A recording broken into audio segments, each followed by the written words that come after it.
Mr. Chairman, your meeting is live. Okay, I'll call this meeting to order. This is the Senate Appropriations Committee, Tuesday, February 14th, 2023, Valentine's Day. And clerk will please call the roll. Senator Anderson. Here. Senator Guru. Here. Senator Nethercott. Excused. Senator Salazar. Here. Chairman Kinski. Here. The first bill for our consideration is House Bill 118, Volunteer Firefighter Pension Funding. This bill was previously referred to Revenue Committee and referred with a due pass recommendation. Our job as appropriators is simply to look at the appropriation. We want to understand the bill generally, but we don't get into the merits of the bill as much as the appropriation is about right. Should we increase it? Should we decrease it? And so forth. So with that, welcome Representative Newsom. Thank you, Senator. Mr. Chairman, this bill was actually brought to me by H.R. Coe, the son of our late friend, Senator Hank Coe. And both H.R. and Hank were longtime firefighters. And so I got an earful from H.R. once Senate File 39 passed. Senate File 39, as you know, last year just took some money from the Volunteer Firefighter Pension Fund to make that Firefighter Plan A fund whole. What I'm asking, what this bill asks, is that we input, what it asks is that we input $9 million. You'll see in the engrossed version that in the House, we changed that to $4.5 million. But if $9 million would be the amount that we need to make that fund whole, and actually it might be a little more than that as well. So the secondary thing this does, which maybe has to do with what you're doing here, is that it lays out a plan when the last person in firefighter plan A passes away, then 100% of the insurance premiums that now fund both plan A and the volunteer firefighter fund would all go into the volunteer firefighter fund. So that's the second thing this does. But as far as the impact of the $9 million would improve the actuarial funding status of the plan. And when Senate File 39 was debated, it was pointed out that the diversion of tax revenue from the volunteer fund to Fire A fund would set the volunteer plan fire back, the volunteer plan's projected year of reaching 100% funding. This $9 million one-time insertion was approximately the amount needed to make the volunteer plan stay on its trajectory. So we're still not to 100% funding, but this gets us closer. If we stay the way it is, the projected funding would be 100% funding in 2029. If we get the $9 million, then it comes to 2025, which would be the original plan date to get to 100% funding. Unfortunately, we've had a decrease in the investment value of the fund. So with that decrease of 5.5%, that we experienced in 2022, and we would stay the same, it would be funded in 2046. If we would get the $9 million and take into account that 5.5% decrease in our investment funds, it would be 2031 when this was fully funded. And I would stand for any questions. Committee, we all remember Senate File 39. Questions for the representative? I lost track there a little bit. With the market drop, the getting to 100% is now 2046? 2046, the way it sits as we speak now, without the additional funding. If we had the additional $9 million funding, it would be 2031. So that would move that up 15 years. Okay, and then refresh my recollection. Before Senate File 39, I don't want to say us, but it was us, grabbed $2.2 million in fire insurance premium.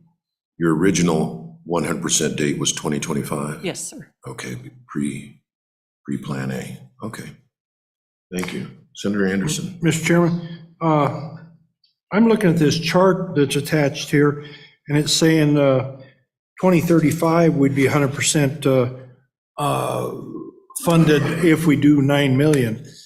Is that not considering the interest returns or something, or what is that? What is that one? I'm not sure what chart you have. Okay, this one? All right. So do you mind if I phone a friend? Oh, I stumped. Could somebody please make a note, Valentine's Day 2023, Representative Newsom was stumped. We stumped. First time this year, you used up your quota. I know. And this is important to me, so I wouldn't have used Pressure's it on on a now, less. you can't be wrong again for I the would rest of not the have year. used it on a less important piece of information, but I'm hoping Mr. Swindell can help us. Mr. Chairman, I'm David Swindell, the Executive Director of the Wyoming Retirement System, and I am a friend of Representative Newsom. So thank you. Just to explain some of these numbers, they move around quite a bit because it all depends upon the assumptions of the time and when you take the snapshot. Some of the numbers that were previously mentioned, at the end of November, the pension fund was down 5.5% for the year. By the time we closed the books at the end of December, we're actually down 6.99%. December was not a very good month in the investment markets. By the way, they've come back since already. Things are bouncing around, but you just kind of want to view the difference with a consistent lens. When do you want to take the snapshot? And I believe the table in front of you just incorporates where we are today with incorporating a minus 6.99% investment loss for 2022. What does that do to this fund? And then what would the difference be if you put in some additional lump sum money? And right now, under the status quo, with the situation we have now, fund will still be okay, but it will take until 2048 for this fund to reach 100%.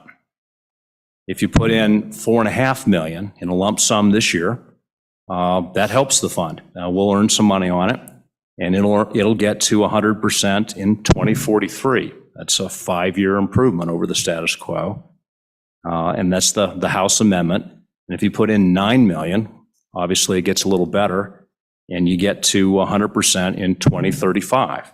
That's a 13-year improvement over the status quo. And in general, the way you can think about it is any dollar that's put in today will double in about 10 years. And it'll quadruple in about 20 years. And the fund has liabilities that go out those years or longer. So the 9 million turns into 18, turns into 36. And that's the power of any lump sum contribution. So I hope that explains the table, Mr. Chairman. Thank you. Further questions? Any further questions for Mr. Swindell?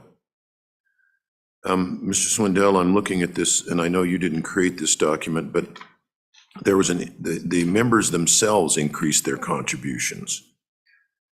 And that was a 25% increase, if I'm understanding this, in 2020. Do you know what the actuarial impact of that increase was? 25% is pretty darn significant. Or have you not done that analysis? Mr. Chairman, I haven't really done that exact analysis, but I can estimate it for you. Okay. Member contributions to this fund are make up between $600,000 and $700,000 a year, and so 10% of that, call it $70,000, 20%, 140. I'll call it about $200,000 a year. That's a flow, is what that amounted to. The actuarial impact on that is not very large. Okay. It is more of having skin in the game, as I recall the testimony back then, and that's an appropriate way to view it as well. Okay. All right, anything else for Mr. Swindell? All right, thank you, Dave. Anything else, Representative Newsom, before we open it up for public comment or other co-sponsors? No, Mr. Chairman. Thank you. Okay, any other co-sponsors? I see some of the other senatorial co-sponsors here in the room. Representative Senator Baldwin or Dockstader, do you want to address the bill? Get in your wheelchair and get up there. This is this looks like a rose between two thorns. That's what I was thinking.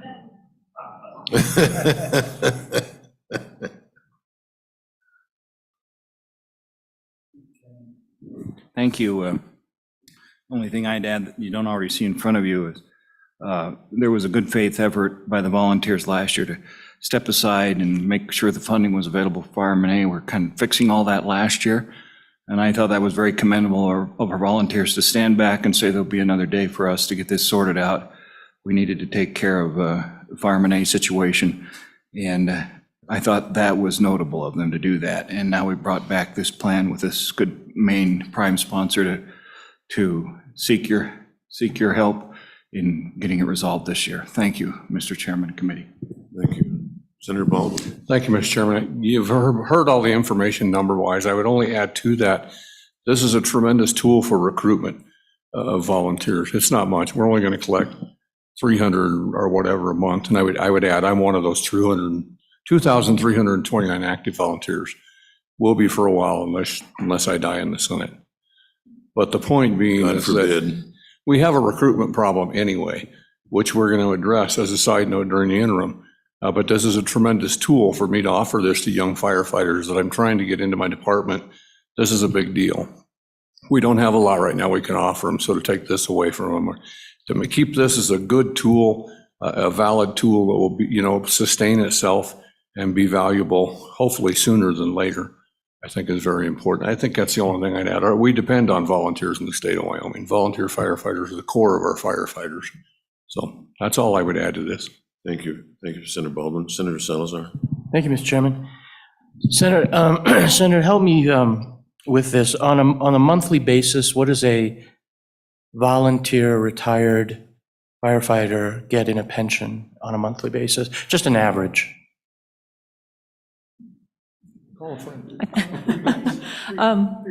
Yeah, I think it's around 350. It depends on their years of service. It's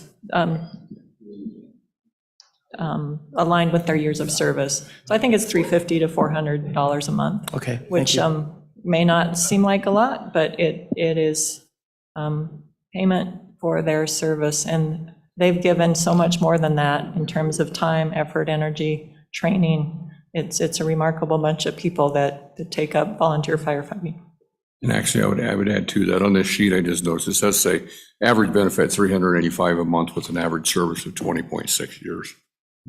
And it would note too that the training requirements for volunteer firefighters have gone up and continue to go up significantly. So there's a bigger time requirement. Mr. Chairman. I see. It's the fourth line from the top. Yeah. Average benefit. 20 years. Senator Dockstader. Just a brief add to that. I've spent almost 40 years tracking our volunteer firemen in 3 different departments. And I've watched them go from just an occasional fire to track them as part of my media operations. And we've gone from just an occasional fire to every traffic accident, everything they're on, offering backup. And the time has just subsequently increased over those 40 years. They're out there helping at every situation. In our communities, they even put up the Christmas lights. So there you go. Thank you. Thank you. Mr. Chairman, I Please. think we need to note as well that included in this retirement plan are EMTs and most recently added search and rescue.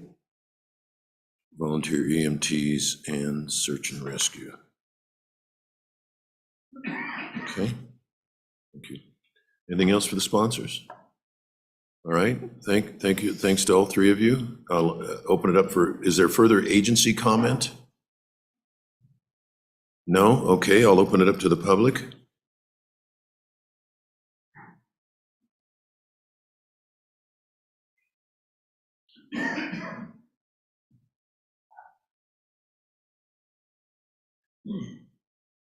Welcome. Thank you, Mr. Chairman. My name is Lanny Applegate. I am the Vice Chairman of the Volunteer Fire EMT and Search and Rescue Fund. And also with me, behind me, is Gene Dietrich, who's the chairman of that committee. Gene's from Newcastle, and him and a couple of his other Newcastle firefighters are here this week to help us along with this bill. I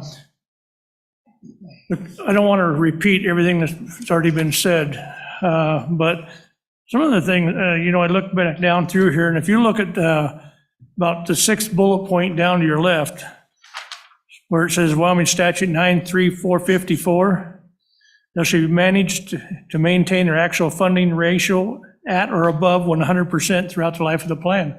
It's already in statute to try to do this. And so What we're asking is really not out of line by any means. We're trying to follow statute. And what you guys done last year with Plan A, we support that. We really do. Plan A needed fixed. Like Director Swindell and Representative Newsom mentioned, it's the tune of about 2 million, 2.2 million every year that we're losing out of our fund. And so this is trying to fill that gap. And the other thing, like I say, it's an investment. When we were at 80% of that fire premium tax, we went to, when we requested to go to 100%, we had a request from leadership on the House to have some skin in the game, and that was mentioned earlier. So in order to get that 20%, the volunteers bumped their contributions by 25% to get to 20%. And that's a big thing. Individually, no, it's not so much, but accumulated for these cities, towns, districts that have to pay this, that's substantial on a yearly deal. So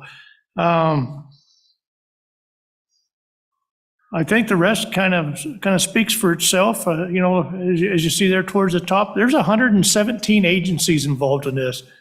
So if you can imagine that across the board in all your communities, I don't know a single community, even your larger ones like Casper and Cheyenne, that does not have volunteers around helping them. Every community.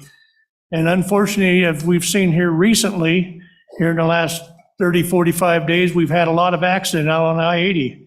Well, guess who's responding to them? Volunteers. That's who's there to help. And we want to continue that. But we also need this, the help with the recruitment retention tool, and this is just one. So with that, I would stand for any questions. Questions for Mr. Applegate? Questions? The skin in the game request, when did that come and what was the context in which that came? You said you guys were asked by the Appropriations Committee or somebody in the House side to get skin in the game by raising your contribution rate. What was the context of that and when was that? That would have been in approximately 2019 or 20 when we brought search and rescue on board. Myself and a firefighter from Riverton by the name of Jeff Keel. I don't know if we're supposed to use names. That's why I said it. No, that's okay. In here you can use names. We met with Representative Nicholas in Riverton. And we approached him with that, and he says, well, what's fireman going to do? You know, you got to have some skin in the game. And it was an appropriate question. And so we went back to our folks and said, this is what, and after communicating with him, this is what we felt we could do. And so that's how it started. Okay. Thank you. Any questions for Mr. Applegate? All right, thank you. Thank you very much. Appreciate your And any other consideration. Any other public comment? Any other public commentary? All right, let me backtrack. Do you know why? Were you there when the House Appropriations cut it from 9 million to 4.5 million? I was. And was there a rationale offered for that? Representative Newsom? Thank you, Mr. Chairman. So initially, they brought an amendment to cut all 9 million, and that amendment failed. And then they came back with 4.5, and that amendment passed. Okay. All righty. The 4.5 came on third reading. It passed committee of the whole substantially by voice vote to kill the amendment, substantially to pass the bill in committee of the whole. And then, of course, it went through second reading, and then on third reading is when the amendment came to cut it to 4.5. Okay. Thank you. Anything else for these folks? All right, thank you. Thank you both very much. Any other members of the public wish to speak on this bill? Anyone else? All right, I'll close. Anybody on Zoom? Anybody on Zoom? No, Mr. Chairman. Okay, I'll close public comment. It's to the committee. Move the bill. There. Moved and seconded. Do we, what we'd like to do with that appropriation? Mr. Chairman, I'd like to make a motion to. Turn on your light if you could, Oh, Jim. excuse me. Mr. Chairman, I'd like to make a motion to increase page 3, line 13, the 4,500,000 to 9 million. Okay, moved and seconded. Discussion? Mr. Chairman, I really like 2035. That's when we propose to have no more electric vehicles sold in Wyoming. So I like 2035 for their 100%. So that's why I want to do this. Okay, further discussion? Hearing none, all those in favor of the motion signify by saying aye. Aye. Opposed, no. No. Motion carries. Further discussion on the bill as amended? Further amendments? Hearing none, Linda, call the roll. Senator Anderson. Aye. Senator Carew. Aye. Senator Nethercott. Senator Salzar. No. And Chairman Kinski. Aye. Thank you very much, representatives, senators, and volunteer firefighters. Thank you all. Keep up the good work. Go put out a fire. Okay, the next. You're very welcome, absolutely. The, Chairman.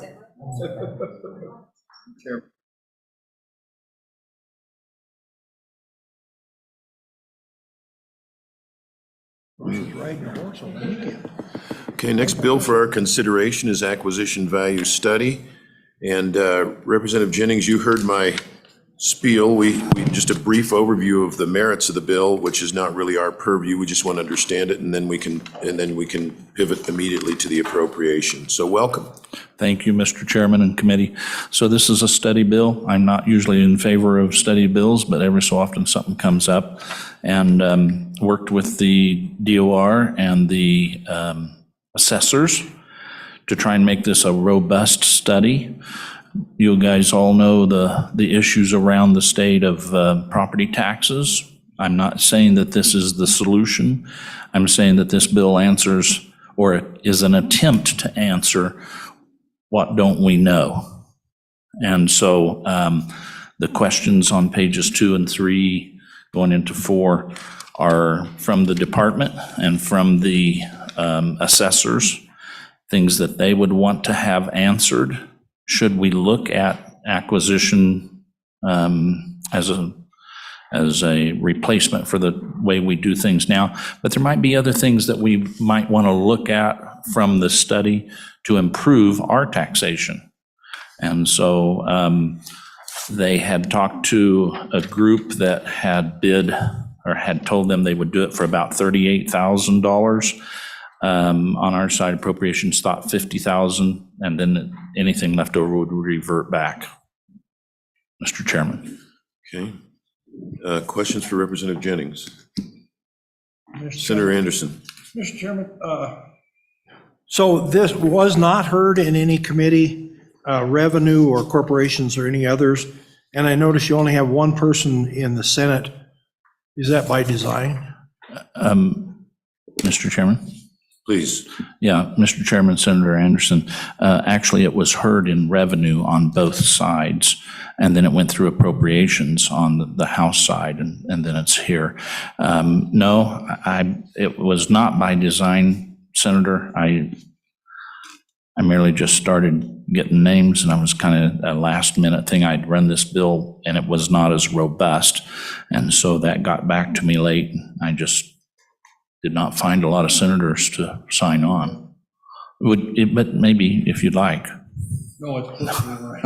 Thank you. I'd like to take a look at it. So I've got a question. I've got a fiscal note that says $10,000. And then I've got an agency estimate of administrative impact contractual services 28. And the bill has an appropriation of 50. I take it the 50 came in as an amendment in the House side? Mr. Chairman, yes, the 10,000 was a placeholder. When they actually talked to a group to do the study, they said 38, but they would have to put this out to bid. And so appropriations thought that that would be more appropriate to put 50, revert anything that they didn't use. A little bit of margin, okay. Anything else for Representative Jennings? Anything else? All right. Thank you. I'll open any agency comment.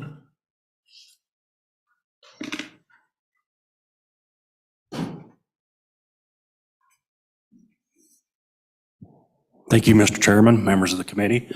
Excuse me. My name is Brian Judkins. I am the Property Tax Division Administrator for the Department of Revenue.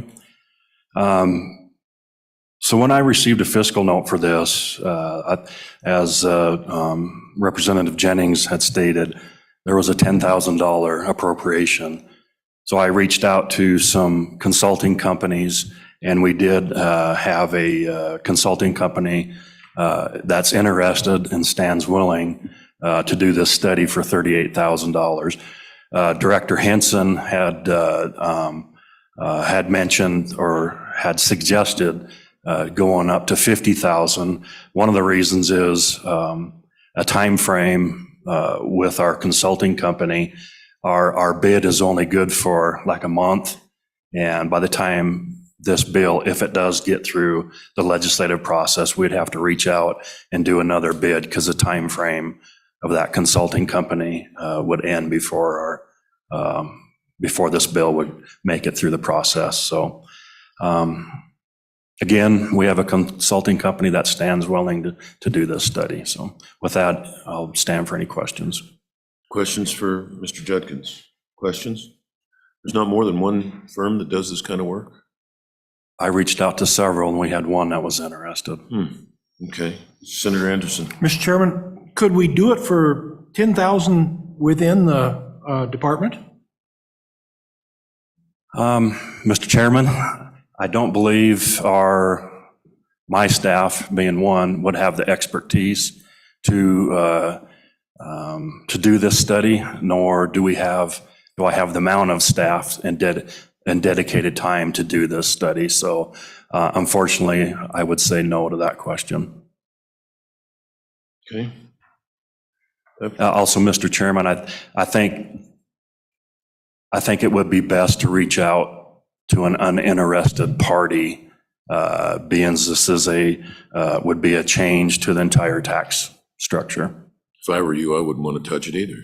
Yeah. I mean, you're the department, you know. So I've got a question for you, and maybe you can circle back to the firm that you talked to. I don't see anything in here that addresses equity, issues of equity that, you know, and Prop 13 in California, you'll have this person here that's had their house for 10 years, they're paying $2,000. Young family moves in next door and they're paying $10,000, same houses. And I didn't see anything in there, but you might ask them, would that impact the 38,000 or not? Yes, Mr. Chairman. The study, to my understanding, when we reached out, is going to encompass the administrative part of an acquisition value system, all the way to the impacts of tax revenue to the state of Wyoming.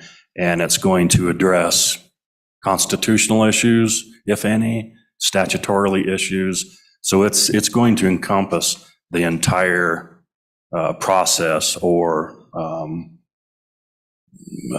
switching over to a new tax structure. Yes, I just didn't see anything that addressed equity issues. You might ask them what that might add, if anything. Yes, sir. Let myself and Representative Jennings know. Okay, further from Mr. Judkins? Nothing further? Thank you, sir. Stand by. We'll see if we need you again. Any further agency comment? All right, we'll open it up to the public. Public comment. Any public comment? All right, I'll close comment. It's to the committee. I'll move. Okay, it's been moved. All seconded. Moved and seconded. Discussion? Discussion? Hearing none, clerk will call the roll. Senator Anderson. Aye. Senator Carew. Aye. Senator Nethercott. Senator Salzar. Aye. And Chairman Kinski. Aye. Thank you very much. I'll visit with you later. Okay, thank you. Next is HB 195, American Rescue Plan Act Appropriations Amendments. Unless there's is there some re-referral that we should take and knock that out here? What are the re-referrals we have in here, Linda? Mr. Chairman, your final re-referral today is House Bill 229 engrossed. We want to go ahead and knock that one out? Let's go ahead and take 229, electronic payment of sales and use taxes. And I believe we have one of the sponsors here. Welcome, Representative J.T. Larson. We have to call you J.T. Larson because there's a lot of Larsons running around. Tell us about, you've heard and this bill has already been through another committee and made it. We just look at the appropriations, but we do need just kind of a high-level overview of what the bill is and what it does. Thank you, Mr. Chairman. So I present House Bill 229, electronic payment of sales and use taxes. Basically, there's two parts to this bill. You can see there's a lot of repeating language. On page 2, you'll see the department may provide an option for the return to be submitted and for any taxes to be remitted electronically. And that's referring to the Department of Revenue and how they collect sales tax from the county treasurers, hence the appropriation to the Department of Revenue, because right now the county treasurers have to submit a manual form to the Department of Revenue for collected sales taxes through each county's department. So that'll upgrade the system so they can do that electronically. Most sales tax collections from the Department of Revenue are online right now. There's just a select few that haven't been upgraded to that system. So then if you flip to page 4, that's the second part of the bill. The county treasurer may allow the taxes to be paid electronically after the amount of the sales tax has been determined by the county treasurer. The county treasurer may charge a fee necessary to recoup transaction fees incurred due to electronic payments. So this has been through a few amendment processes, and we added after the amount of sales tax has been determined by the county treasurer, just so that way the idea is if someone purchases a vehicle, the county treasurer has to do some calculations before you can actually pay the taxes. So this allows the county treasurer to get that process completed before you're allowed to pay that electronically.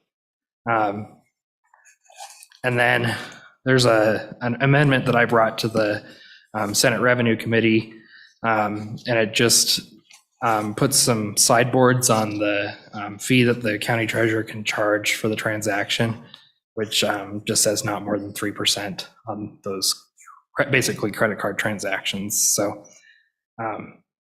if you have any questions, I'd be happy to answer them. Senator Guru, do you have electronic in your county? Yes. Okay. Good afternoon. Representative, so the 228, I take it then is just to front load this, and then once you start collecting fees for that, that's how it's going to carry on the funding from there, correct? Representative. Mr. Chairman, so the $228,000 is just the IT funding that the Department of Revenue needs to get this process set up. After that, there's no other reoccurring fees for that. Thank you.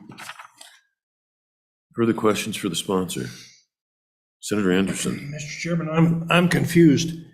Trona County takes credit cards now, but they do charge that 3%, like you say. So what's that going to do for them? The state is going to do something for them, or they're already doing it? So why do we need this? Representative. Thank you, Mr. Chairman. So this is really a clarification on statute. There's nothing really giving the treasurers that authority, but it's not that they can't do it, but just allowing them to do that process. And and you can also take a look in here. It says the department may, or sorry, let's see, let me look at my treasurer's part. The county treasurer may allow the taxes to be paid electronically. So it doesn't necessarily require the treasurer to collect them electronically, but it's just an option, and it's clarifying it in statute. Mr. Chairman, follow up. I still don't understand what the state's going to do for $228,000 that we're not already doing in the county. Mr. Chairman, thank you. So the 228,000 has nothing to do with as far as getting money to the counties. It's all going to the Department of Revenue to upgrade their IT system so that way the county treasurers can submit their returns they collect at the end of the month. They can submit those electronically rather than having to do the manual form process and mail it in. Yes. I see. Thank you, thank you.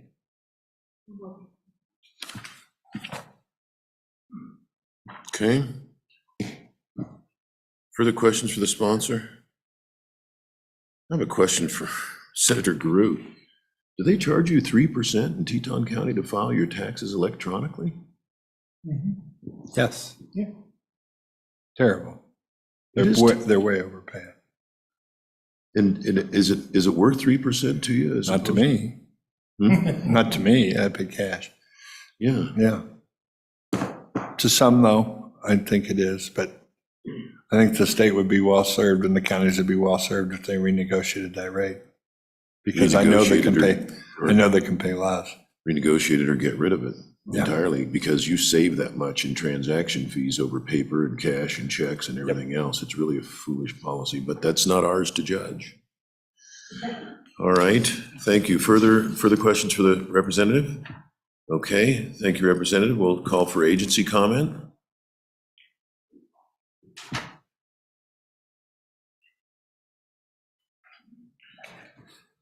Welcome. Thank you, Mr. Chairman, members of the committee. My name is Brett Fanning. I'm the Excise Tax Administrator here at the Wyoming Department of Revenue. And so just a little bit of clarification with this part. So there really are the 2 points to this bill. And when this bill came out, I knew exactly where it came from. So the county treasurers right now, so they collect all the sales tax on your motor vehicles, and they send in a hard copy return to us right now. So this $228,000 appropriation is to actually get that programmed electronically so that the county treasurers can send us that tax money electronically, just like the vast majority of our returns. So that's the first part of this bill, is the programming, the $228,000 to help the Department of Revenue make this happen for county treasurers. Something we hear very often. It's a top 3 thing I hear from the county treasurers. So the second part of this bill is, and the sideboards that were put on in the previous committees. So when someone purchases a motor vehicle, they go into the county treasurer, and these are kind of complicated invoices. It's a very common occurrence for me to talk to a county treasurer. It's a daily thing. These invoices are complicated. And so they need to do some calculations before they can actually tell you how much sales tax you owe on your motor vehicle. So the second part of this bill is to allow for a lot of that to be done electronically. Now, yes, there are counties that will charge you 1%, 2%, 3% transaction fee. This is to allow the county treasurers in statute to be able to actually conduct a lot of that business electronically, where right now a lot of it's done manual and via hard copy. And with that, Mr. Chairman, the department will stand for any questions. Senator Salazar? Thank you, Mr. Chairman. So why don't you pay for this out of your budget? Because I would assume it would help your office to begin with. Mr. Chairman? Please. Senator Salazar, it's a great point. It was actually a topic of a conversation in one of the other committees.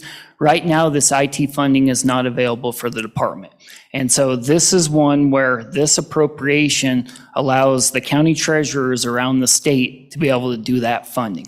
So right now, it is not an option. I did reach out to our IT folks. We use a third-party contractor at the Department of Revenue. And so this was the quote that they came up with to make this happen, which is currently not available in our budget. Follow up? Conversely, would it seem fair to charge the county treasurers a 3% convenience fee to be able to submit these things electronically, as opposed to having to fiddle with all the paperwork? It's a trick question. You don't have to answer that. Mr. Chairman, yes, I'm going to punt on that one if I could, please. All right. Thank you very much, Mr. Fanning. Further agency comment? All right. Comment from the public? All right, I'll close comment. It's to the committee. It's been moved. I'll second. Discussion? Any discussion? Senator? Comment, Mr. Chairman, since you asked, it's 2.5% in Teton County. Sorry, Okay. it's not 3. So progress is being made. Yeah, it already cut 0.5% since you asked. Okay. Further discussion? All right. Still 3%. Clerk, call the roll. Senator Anderson? Why? Yeah. Senator Guru? Senator Nethercott? Senator Salzar? No. And Chairman Kinsky. Aye. So parenthetically, before we leave the topic, there was some discussion in appropriations a couple years ago about looking at these fees. And we might keep that in mind when it comes to interim topics. I don't think it ever came, we never did get on an interim topic. All right, thank you. Thank you. Taking this one. It'll be this, one of the co-sponsors, Oh. Baldwin, Beitman, Jones, Kolb, and Nethercott. We know who now. Okay, thank you. All right, let's move on then to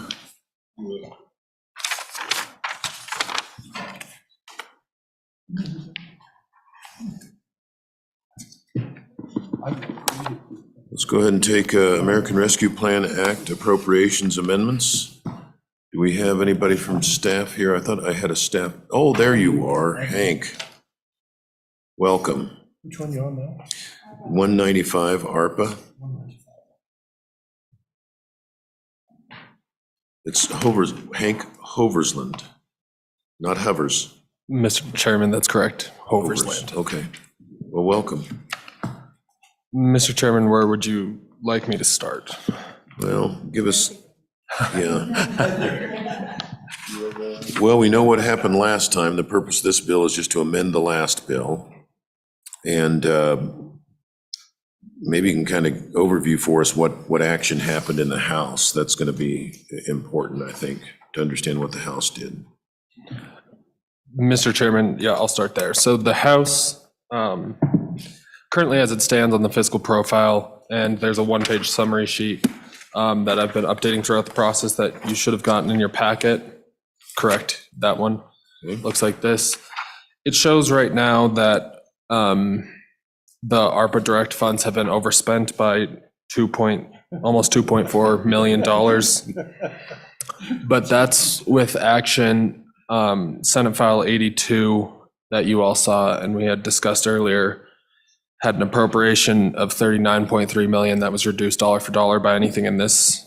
And that's been introduced and referred to committee number 2 over on the House side. So that's where that comes from. But the action in the House, there was. Just a second, Hank. So 82 was a water project bill, $39 million that would be reduced dollar for any other water project bills that were put into the ARPA bill, right? Mr. Chairman, that's correct. And so they're going to get 39 no matter what. That's correct. If that bill is signed And into now law, it's gone to yes. House appropes. Mr. Chair, it was referred there. Okay. That help reorient everybody? Okay. Let's continue. So over on the House side, in a standing committee amendment, the House added a clause, I believe it can be shown, it's near the end of the bill, it would be page 28, section 7. It shows that this bill and last year's Senate File 66, which was the ARPA bill, control. So those appropriations take precedence. That was added in committee. Then the House Appropriations Committee also moved the difficult to employ program from the Department of Workforce Services over to the Department of Family Services. That was just an issue in communication with the executive branch, and they were preferable to having it in the Department of Family Services.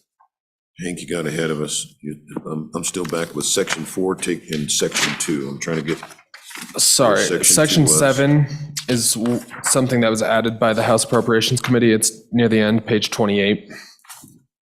And really all that section does, again, says that this bill controls. So right now, as I mentioned, the fund is over obligated. So because of that, the appropriations in this bill would stand first. And the way that it would be, that I interpret it is that the Senate File 82 that we just talked about would be reduced by that $2.4 million. To the extent the total sum of appropriations made under law in 2023 exceed the amount of unexpended, unobligated ARPA Plan Act direct funds that 2023 will control. So how many dollars of unexpected, unobligated ARPA funds are there? Zero. Everything is, as it stands right now, everything is obligated, and it's over obligated as it stands by that $2.373 million. Be changed on the Senate floor that would free up some of those dollars. Okay. Mr. Chairman, that's correct. And then there was a shift of a program. I heard you shift a program from DOH to DFS. Was your follow-up? It was, Mr. Chairman, that's correct. It was the difficult to employ, so we can go back on page, this is on page 21, line 13. That was changed from Workforce Services to the Department of Family Services. This was the hard to employ program? Yep. Okay. It was maintained at the same level of funding. They just changed the department due to some miscommunication on the fiscal profile and then the governor's letter on this. But it still comes out of ARPA. Correct, And I'm yes. trying to find that on page 21. I'm not seeing a footnote that references it. Mr. Chairman, that would be in the table. The footnote would reference it on page 23, line 15. Page 23, line 15. Okay, why is that not underlined if it's new language? So all of section 3 that begins on page 19 onto 20, 21, 22, and 23 has not been into law. It's new law, so it's not underlined. The reason that everything else is underlined before that when there's changes made is because that is going in and amending Senate File 66 from last year, which was signed into law. Okay, and then do you have a table of what they might have added or deappropriated? Yes, I can. So going back to page 4 and 5 of the bill, there was 2 deappropriations in that section. That would have been lines 5, 6, and 7 on page 5. Those were deappropriated, and that was due to communications with the university that they didn't feel that those funds, the College of Health Sciences, they didn't believe those funds were enough to set up. That was for the PA program last year. That was only $500,000. And so the university didn't believe that was enough to set up and actually study and do the work that was needed to set up that program. Okay. And then the consultants, the CLA didn't feel that the tuition and fees inflation funds, that 1.6 million was ARP eligible. So those were the 2 programs that were deappropriated, in addition to what JAC had done already.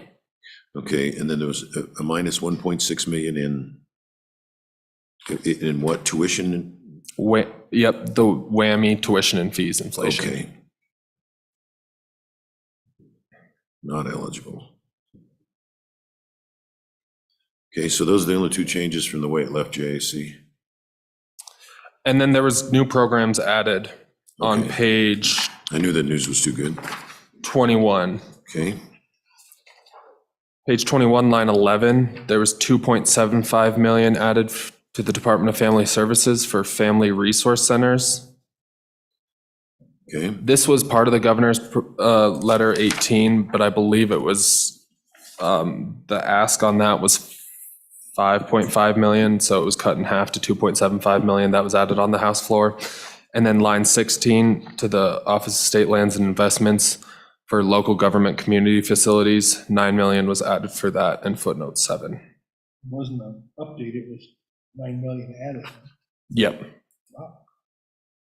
That was added. That's a new program. Okay, and you said which pages are all new language, all of section 3? Yep, so there's one line on page 19 that's new language, and that just says section 3. And then all of 20, page 21, 22, 23, and 24 are new language.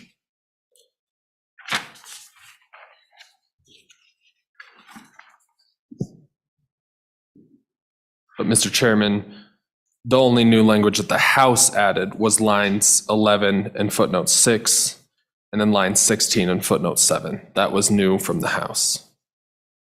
The way it came out of JAC, lines 10, 12, 13, 14, 15, and 17 were already in place out of JAC. So 401 is already in there, so it's not the entire page new. Not new from the House, but that's new language this session, so. Oh. Senator Salazar. Thank you, Mr. Chairman. So I just want to quickly go over page 21 on the bill again. So line 11, Family Resource Center, 2.7, that is a new program? Okay. And then 16, Local Government Community Facilities, that is a new program. So they're both new appropriations to that. 11.750, correct? Mr. Chairman, Senator Salazar, that's correct. That is what was added in the House. Thanks. Everything on this page is new programs because it was added by by the Joint Appropriations Committee and asked for in Governor's Letter 18. But those are new programs that were added since you all have last seen it. Okay, Hank, I'm going to go to this table here Yep. that you said is being continuously updated as it goes through the process. So I see on, I'm trying to relate the bill to this. I see on line 60, number 67, where the 1.6 million for the WWAMI program was added back in. And you made reference to that when we were looking at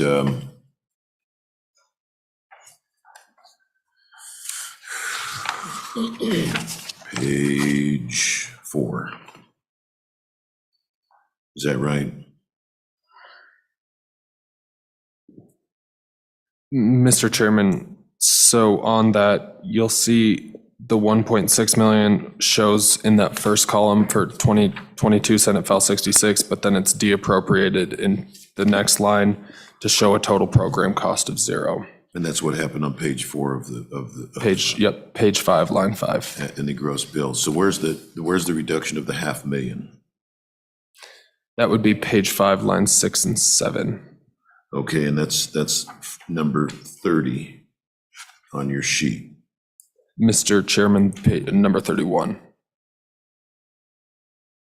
Number 31, yeah. And where is SF 82? Mr. Chairman, I have a copy over there, but that's the one that was referred over in the House to, that would be line 18. You can see that 9.3 million under other bills. That's where that money comes in.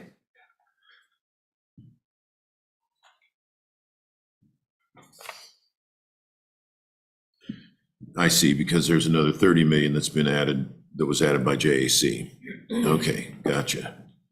Are there any other bills running around appropriating ARPA dollars? Mr. Chairman, there is the Senate File 169, that's the state shooting complex, but the way that it was amended, that is using reverted ARP revenue replacement dollars. So nothing that is ARPA direct. Okay. So those would be the only two that use ARPA direct. And then for purposes of the floor being able to understand, this multicolored table, that hasn't changed from what you gave us originally by the House action, has it? Mr. Chairman, it did change a little bit to show those deappropriations on numbers 20 and 31.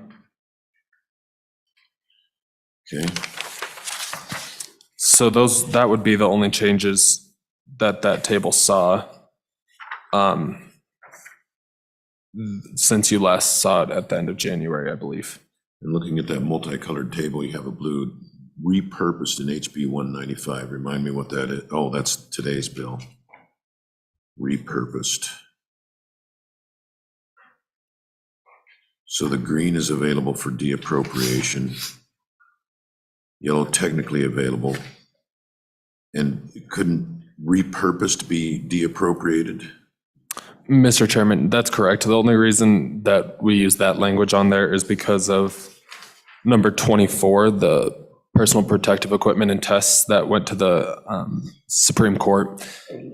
Recall that none of that was deappropriated, but there was some changing to the footnote to use it to also be able to be used for a mental health diversion program. So that's the reason why we use that language. But every other line that is blue besides 24 was deappropriated in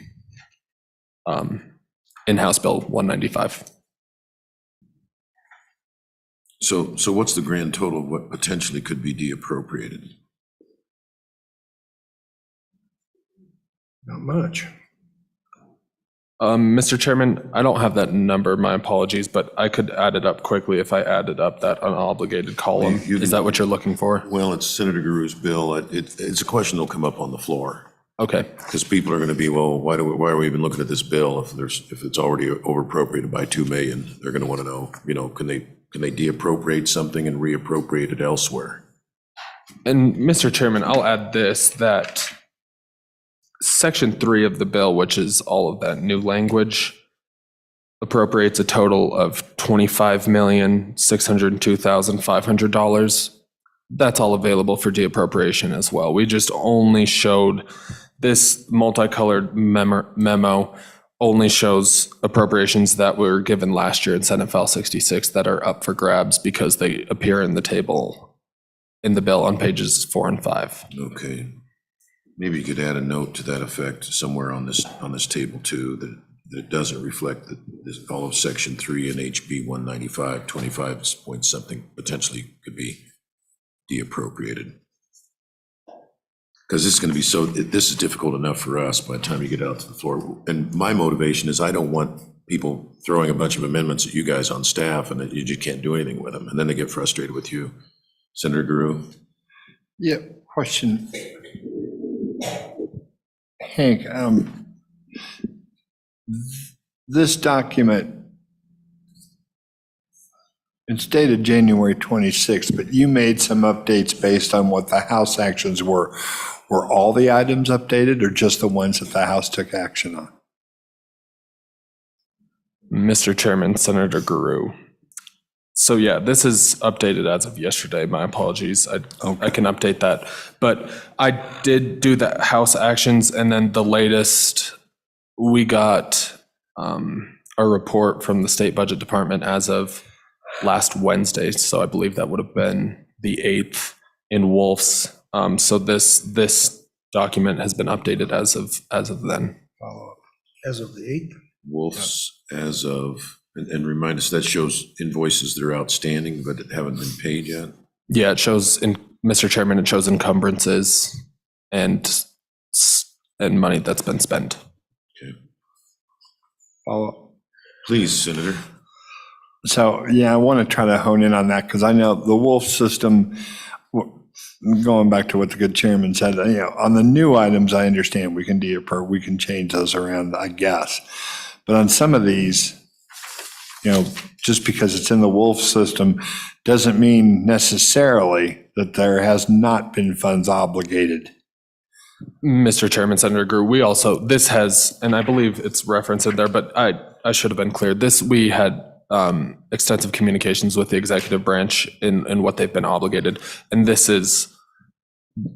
this reflects those conversations and what's been obligated. So for example, I don't believe that items 3 and 4 show up in Wolf's yet, but the Department of State Parks and Cultural Resources, they've obligated those funds. So that's why that's red. That wouldn't show up in Wolf's quite yet because there's some time. It has to go through eligibility review with the consultants to make sure that these are ARP eligible, but those full funds have been obligated. And so, Senator Grew, to answer your question, that's reflected in this memo, the communications we've had with the executive branch of stuff that's not showing up in Wolf's, but that's been obligated. We reflect the full picture in this memo. So Hank, go to your multicolored chart and look at Connect Wyoming. I thought the first chart you gave us that was green. Because not a dollar of that has been appropriated. I heard one member of the committee say, we want to hold that for IIJA. But it should be, there's not a dollar of that's been obligated. So why isn't that entire thing green? Mr. Chairman, that's correct. That is what those funds are for. Well, by for, meaning what? Where was that decision? For matching funds for, that's reflected in last year's Senate File 66. This was colored yellow because it would have programmatic consequences, but it is available for deappropriation because not a dollar has been spent. You're correct. Okay. And how about, is there any other yellow that meets that criteria? You got the why when, that's the nursing program. That's probably all going to be spent. Local government support projects, that pretty well all got spent, I think. I think they allocated every dime. Mr. Chairman, they have not allocated those dollars yet, but I know that the SLIB is intending on meeting at I believe it's the 27th and 28th of this month to award those grants. This is the non-water and sewer funds. Correct, Mr. Chairman. Okay, Senator Anderson. Senator Nethercott, Senator Salazar. Okay.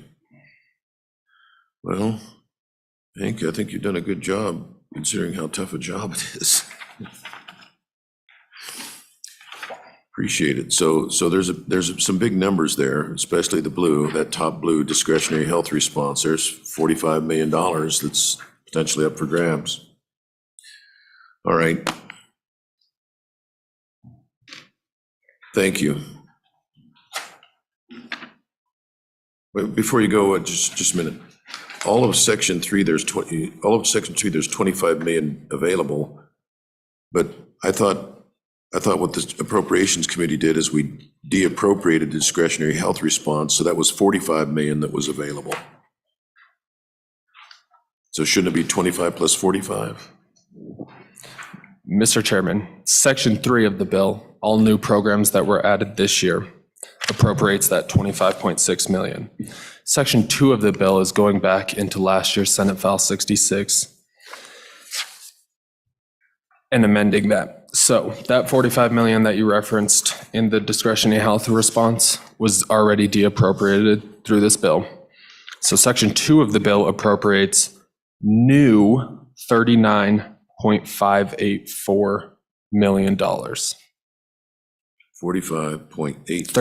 Mr. Chairman, $39,584,258 is a net total of what Section 2 appropriates.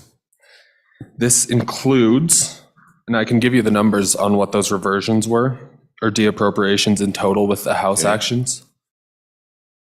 The deappropriations in Section 2 are $50,415,742. And total appropriations, this is not a net number, with $90 million in new appropriations in Section 2.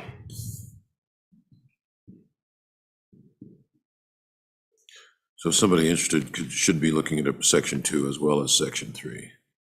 Mr. Chairman, that's correct, yes. Gee, I don't know how you reflect that in that multicolored table. All right. Was it 415 plus 742,000, or was it 415, 742,000? What was it, 415 and 742,000? I'll give you the number again, Mr. Chairman.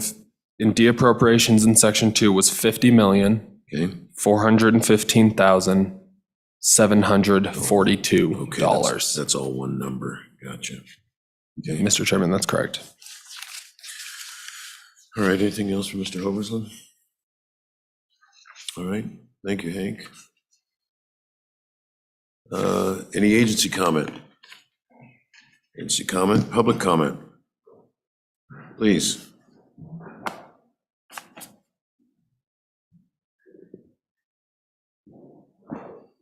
Chairman, committee members, I'm Sarah Dorenzo. I'm the Executive Director of the Wyoming Economic Development Association. WIDA represents 200 economic developers, communities, and entities throughout Wyoming that work to foster economic growth and viability. Thank you for the opportunity to come reaffirm WIDA's support for the $5 million that you have allocated for unmet housing needs through the local government grant program for infrastructure, including water, sewer, and utilities to support unmet housing needs. This is an important investment in workforce housing, and we're grateful for that allocation. I'm just here to reaffirm that these funds are crucial for the attainability of affordable workforce housing, which is a constraint to Wyoming's communities for economic sustainability and growth.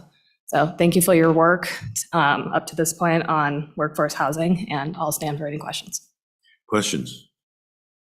Questions? Thank you. Thank you. Big supporter of WIDA. Any other further public comment? If not, I'll close it, and it's to the committee. Any amendments by any chance? Mr. Chairman, you have an amendment that's proposed by Brian Fuller in your packet. Okay, bill's been moved. Second? Second. Okay, whoops. Okay, the amendment's been moved. Discussion? This is a technical correction, I think, from Brian, isn't it? Yeah. All those in favor of the amendment signify by saying aye. Aye. Opposed, no. Motion carries. Back on the bill as amended. Comment? Clerk will call the roll. Whoa, sorry. Yeah, let's do a discussion on the bill, I think. Committee members, looking at page 21, line 16.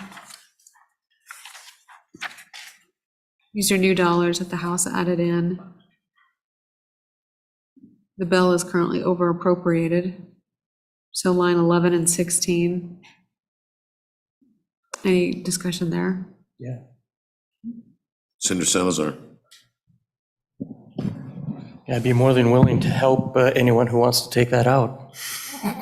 Well, it could just be dropped down to make it clean. I think a question for this committee, or that we have discussed previously, is whether or not we should make it square with the funds available in ARPA, or we leave that to the floor, but we are the Appropriations Committee. And so currently it's over appropriated, and so we probably need to make that square, is my position. And then two, do we want to leave funds available for the chamber or just make it square?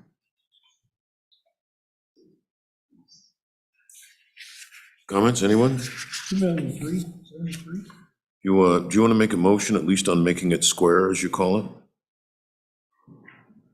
Well, I'm sure staff needs a more specific motion on that, so. Well, no, yeah, on page 21, you talked about line 11 and line 16. Without knowing more, what I guess I would suggest is on page 21, line 16, to reduce that appropriation by, hold on just a minute, and I will get you that number.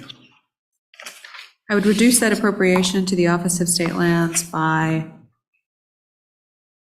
$2.3 million. That's how much we're over obligated. That's 16 is local governments. Yeah, but that is to the Office of State Lands for the purposes, I think, of the Local Government Community Facilities Program. Is that right? Yep. Hank is saying yes. Yes. Why don't we Okay. just make it an even 3? Yeah, make it 3. I'll second. So we don't want to make it square? We want to leave a little left over for the chamber? You want to make it even? Let's make it square. 3 million. No, square would be 2.3. I'll second the 3 million. I seconded it too. Yeah. Was it moved? Yeah, Jim moved I'll 3 consider it million. friendly. The friendly Okay. amendment. Reduce that appropriation by 3 million. Reduce the appropriation on page 21, line 16 by 3 million. All those in favor signify by saying aye. Aye. Opposed, no. No. Motion carries. Further discussion on the bill, further amendments. Hearing none, please call the roll. Senator Anderson. Aye. Senator Guru. No. Senator Nethercutt. No. Senator Salzar. No. And Chairman Kinsky. Aye. The amended fails. All right, and Mike, this is your bill? Oh, did I give it to you? Okay, well, you got a tough job explaining it out there on the floor, but Hank will help you. All right, we'll carry over the remaining bills until our next meeting, which we've not yet scheduled, but meeting adjourned. Let's see, school foundation.